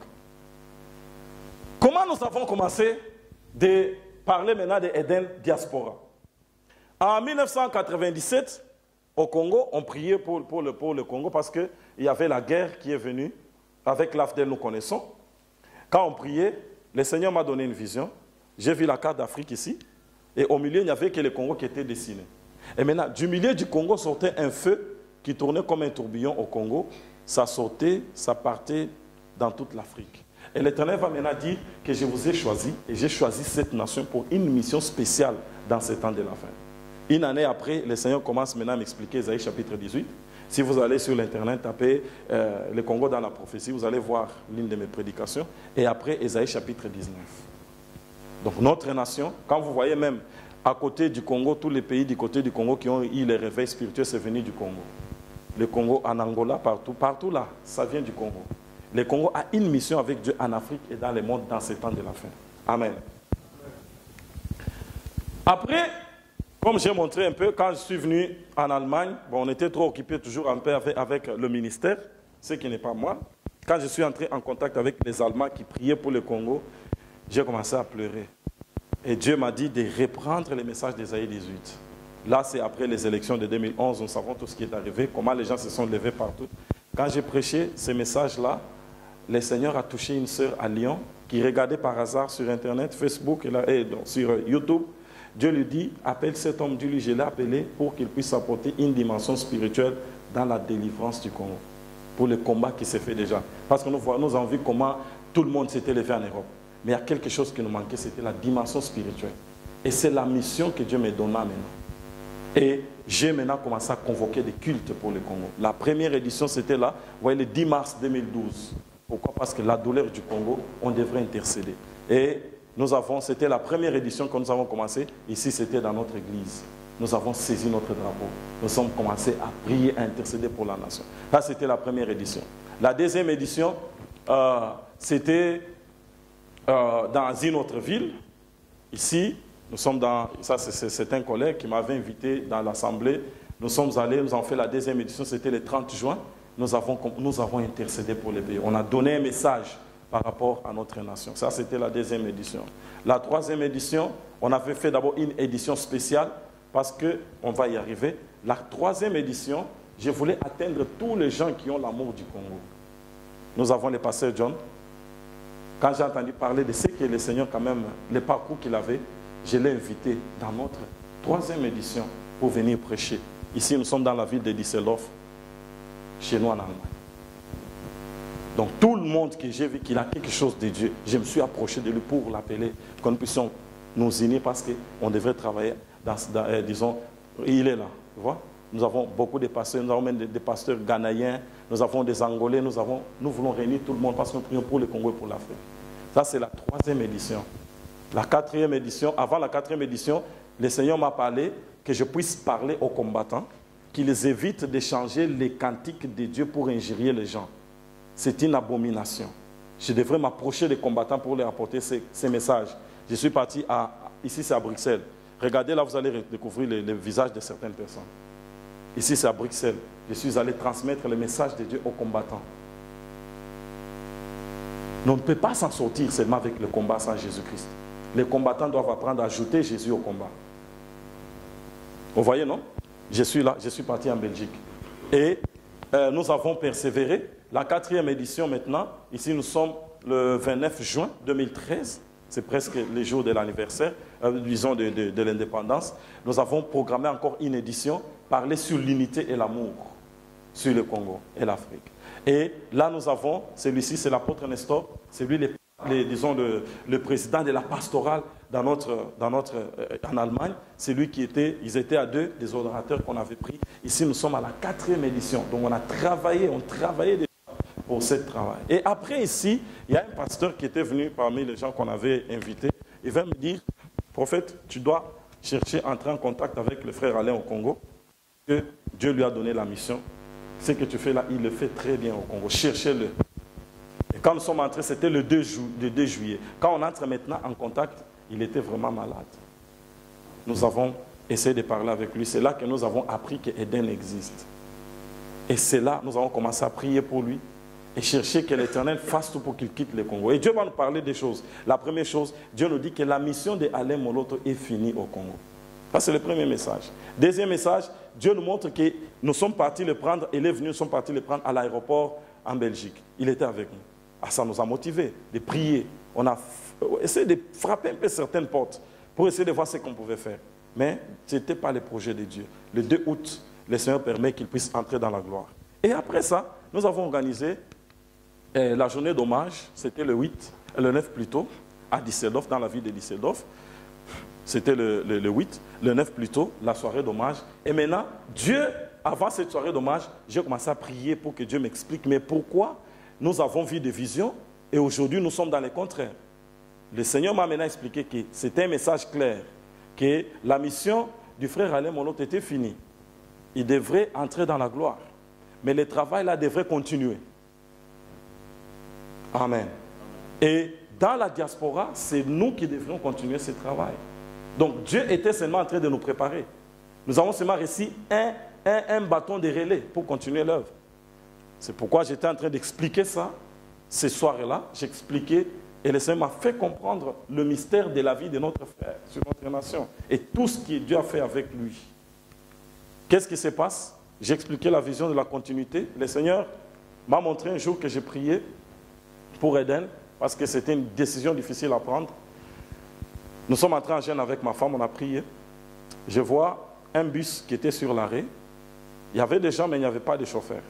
Et moi, j'avais une clé. Je suis venu, je suis entré dans le bus pour continuer à amener le bus vers la destination. C'est ça qui m'a motivé. Le 28, je suis parti à Casarema. Le 28 août, je suis parti à Casarema. J'ai fait une émission où j'essaie de lancer l'appel pour l'établissement de Eden en Europe et dans la diaspora. C'est après que Dieu m'ait parlé de tout ça.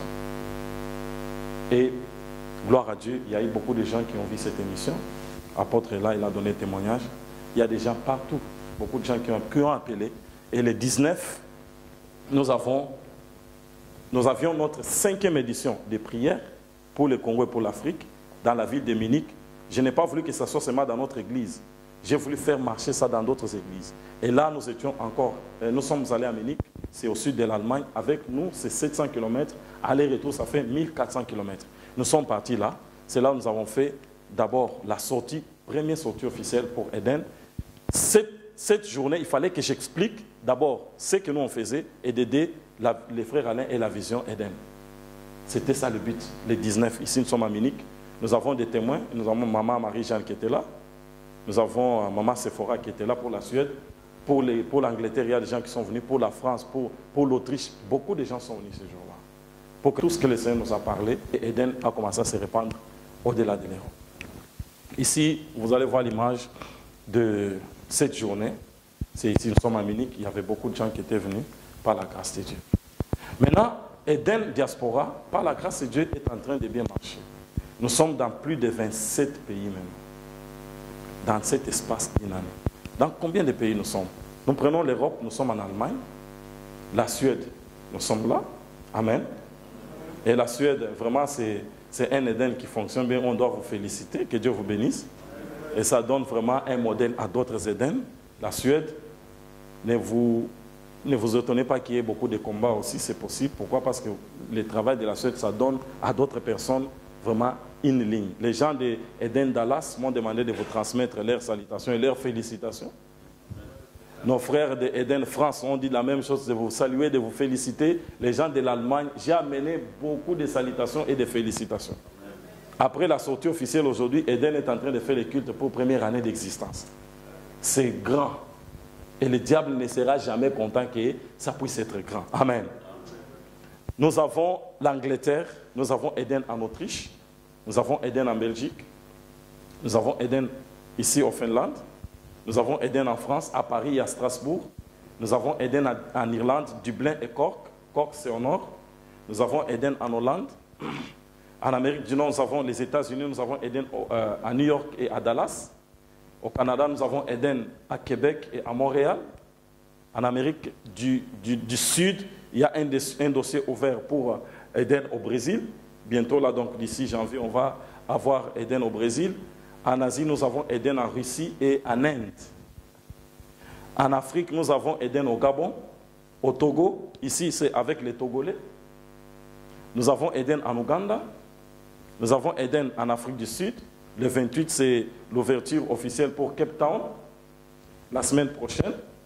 Nous avons un dossier à Johannesburg qui est en train d'évoluer pour ouvrir. Le dossier ouvert, nous avons la Côte d'Ivoire avec les Ivoiriens, les Bénin avec les Béninois, les Mali avec des Maliens qui veulent entrer à Eden pour la délivrance de leur nation et de l'Afrique. Nous avons un dossier, le Moyen-Orient en Israël. J'avais mis ici une photo, la photo de la carte du Congo qui est apparue dans la synagogue de Capernaum, là où Jésus-Christ est prêché.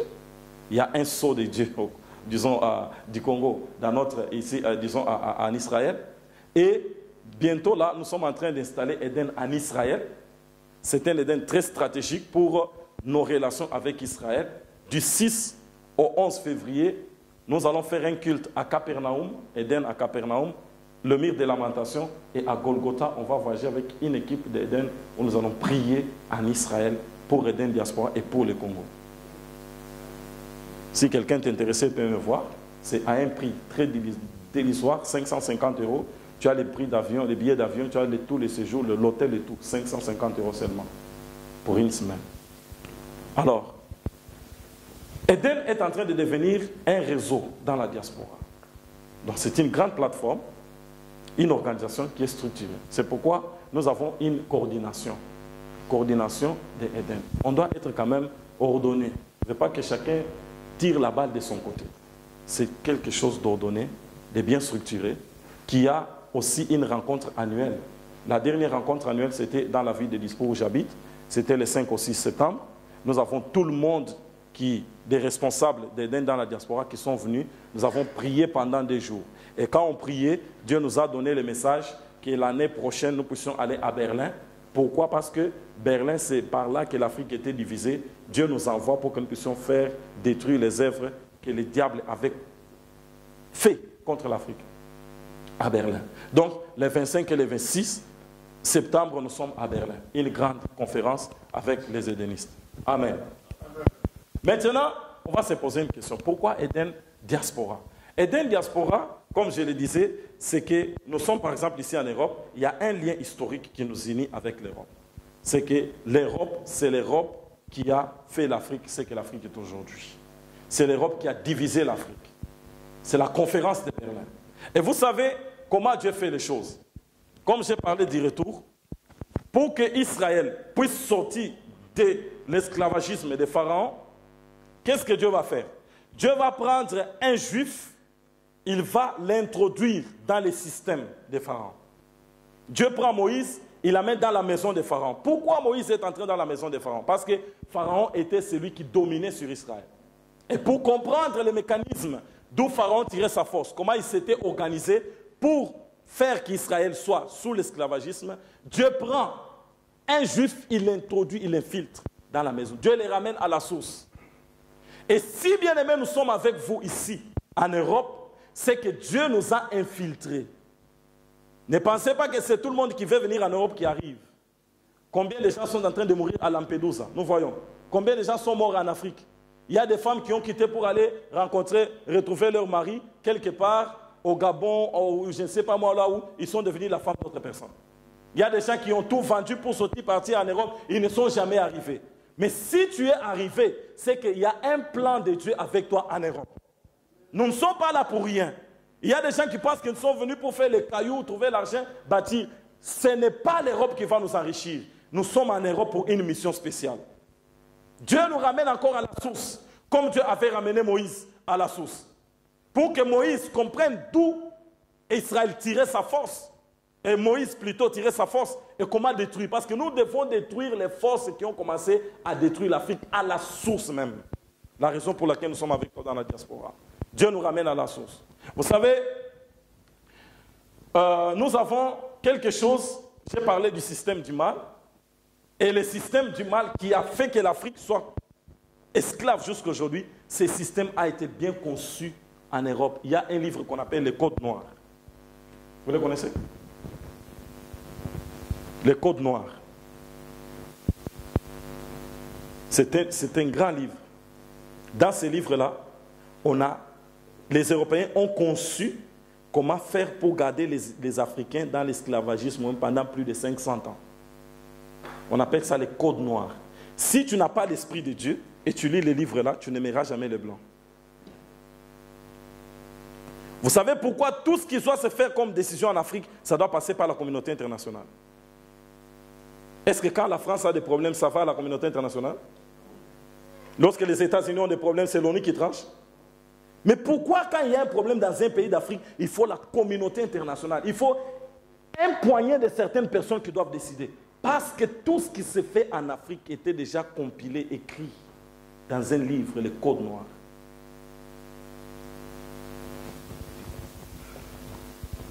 On nous a donné un système de vie qui fait que si nous n'ouvrons pas les yeux, nous resterons esclaves pendant plus de 500 ans. Regardez ce que les Européens ont fait. Ils savent l'importance de l'unité. Ils ont dit qu'ils ont des diversités, mais ils ont mis les diversités à côté. Ils ont placé l'unité. C'est pourquoi ils ont compris que la France à elle seule ne peut pas résister dans le monde d'aujourd'hui. L'Allemagne à lui seul, il faut qu'il fasse l'Union européenne. l'unité dans la diversité.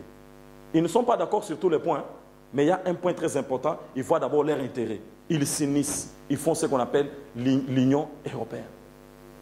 Mais leurs différences, ils sont mis à côté. Mais quand ils voient qu'il y a quelqu'un qui a la pensée d'unir l'Afrique, vous savez pourquoi on a tué Kadhafi? Et qui l'a tué? C'est l'un de lui. Qui a tué Lumumba? C'est un Congolais qui l'a livré. Qui a tué Thomas Sankara? C'est l'un de lui.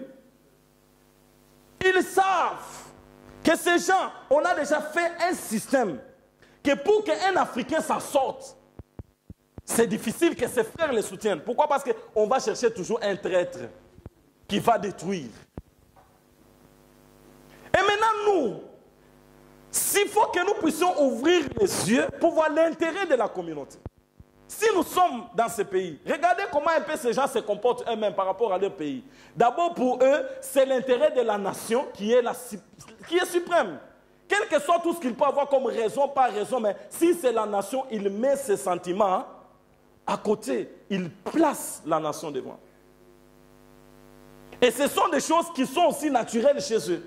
Je faisais une interview, quelqu'un me dit, mais vous vous dites au Congo, voilà le monde des ténèbres, mais est-ce que les gens qui dirigent ici, ils sont des chrétiens? Ce sont aussi des gens qui sont dans l'occultisme, mais pourquoi chez eux ça marche? Je lui ai expliqué que d'abord, eux d'abord, dans leur nature, ce sont des gens qui aiment leur pays. C'est pourquoi même s'il fait des choses des ténèbres, c'est pour que l'avancement de son pays.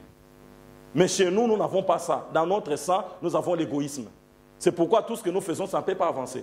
Alors nous devons changer. Nous devons comprendre que la vie de notre nation dépend de ce que nous sommes en train de faire aujourd'hui. Bien-aimés frères congolais africains, unissons-nous. Mettons nos différences de côté. Regardons l'intérêt suprême. Suivons cet intérêt.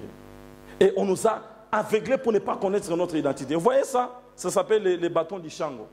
S'il y a quelqu'un qui a déjà lu ça, gloire à Dieu, s'il n'y en a pas qui a encore lu, ça montre que la science, 25 000 ans avant Jésus-Christ, ça a commencé au Congo. C'est le Congo qui a porté la mathématique dans le monde. Et maintenant, qu'est-ce qu'on va dire? Quelqu'un ira en Afrique pour dire que les Africains n'ont jamais été entrés dans l'histoire.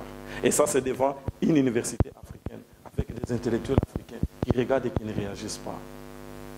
On nous a beaucoup trompés, frères. Nous sommes un peuple redoutable. Nous sommes une nation puissante. On connaît ce que nous sommes. C'est pourquoi on nous aveugle. Mais ouvre les yeux, mon frère. Ouvre les yeux, ma sœur. L'Éternel fera grâce dans notre vie. Amen. C'est pourquoi Éden est une nécessité pour la nation. Sans Éden, le Congo se retrouvera toujours dans les mêmes cycles. Je vais finir bientôt. J'ai parlé ici, Esther chapitre 4, versets 11 à 14. Mardoché envoie, on voulait écraser Israël par Aman plutôt. Et Mardoché a envoyé le message à Esther pour lui dire, Esther, on veut écraser Israël. Mais fais tout. Qui sait si c'est pour des temps comme ceci que tu es arrivé à la royauté. Tu dois faire quelque chose. Mais si tu ne le fais pas, sache que toi et la maison de ton père, vous périrez. Mais la délivrance viendra où? La délivrance viendra d'ailleurs.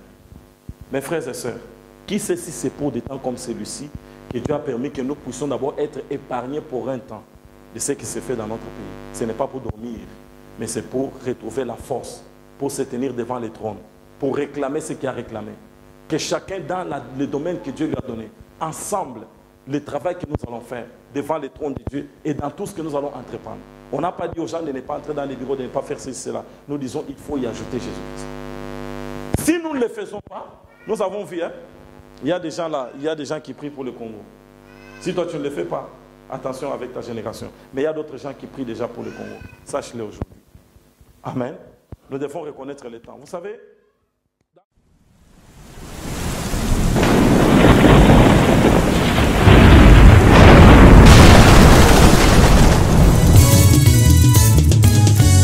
nzela oyo mokonzi yesu afungoli mpo na mboka na biso nani akokanga ngo basantu totelemi elongo tokende tokokoma elongo na yesu nzambe na yo endimama yesu mokonzi ya kongo mosesa ya bolamu ya mabota kombo na yo bendele ya elonga ezalaka lisapo te bilaka nzambe na bomoi kongo na biso bokomona yesu kozala likonzi ya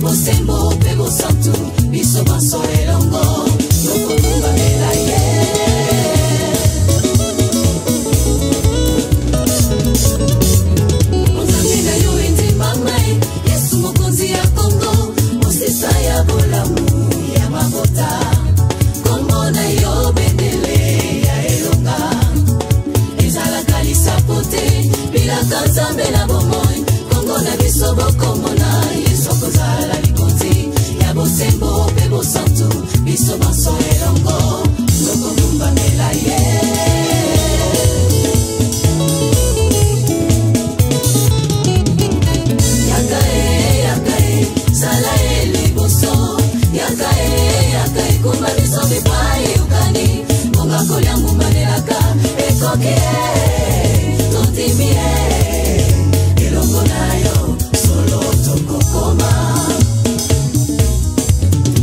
yaka sala liboso yaka kumba biso bipai ukani monga kolia mumanelaka ekoki tondimi elongo na yo biso tokokoma oh biso tokokoma biso tokokoma tosimbi bilaka tozolanda yo mokonzi oyo yoloba ekosalema mokonzi ya kongo akosaka te kumba biso tokokoma basantu tokei tokokoma avec dans le cirque donc na station ya métro eza na église moko wana c'est là où tozokutana par la grâce de Dieu bapesi biso esika donc eden diaspora désormais aza na esika oyo ntango oza na besoin okutana ozwa nouvelle ya diaspora donc na igdalen toza place okobunga te